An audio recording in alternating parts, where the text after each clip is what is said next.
जयपूरमध्ये आज ईदचा उत्साह. दिल्ली रोड येथील ईदगाहजवळ रॅलीचं आयोजन. यावेळी हिंदू समुदायाकडून मुस्लिम समुदायावर पुष्पवर्षाव.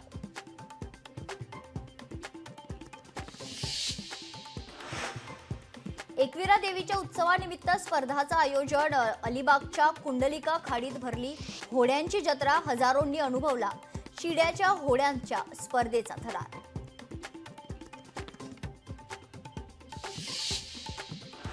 वाशिम जिल्ह्यात अवकाळी पावसाची हजेरी. उकाड्याने त्रस्त झालेल्या नागरिकांना दिलासा. अचानक आलेल्या पावसामुळे वातावरणात गारवा.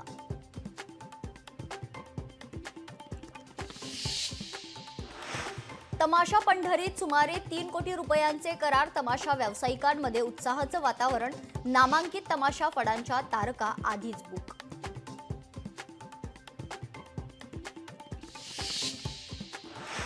कर्जमाफीसाठी बुलढाण्यातील चिखलीत शेतकऱ्यांचं आंदोलन. रविकांत तुपकरांच्या क्रांतिकारी शेतकरी संघटनेचं आंदोलन.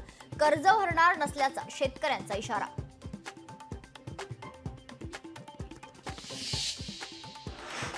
टोंगा येथे 7.1 तीव्रतेचा भूकंप. टोंगा देशाच्या 300 किलोमीटर परिसरात सुनामीचा इशारा.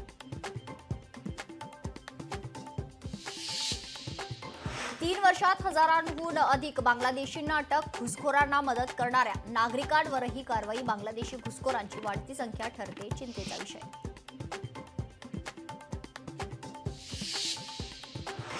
नेपाळमध्ये राजेशाही लागू करण्यासाठी आंदोलन. आंदोलनादरम्यान एका भारतीयासह 9 जणांना अटक. आंदोलनात 2 नागरिकांचा मृत्यू तर 110 जण जखमी.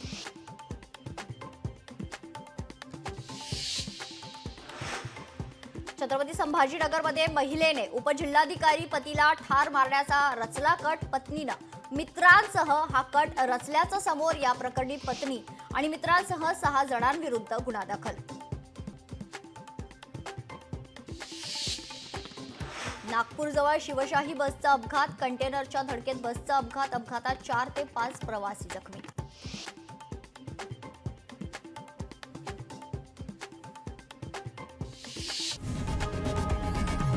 लोकशाही मराठी ऐका, पहा, जागरूक रहा.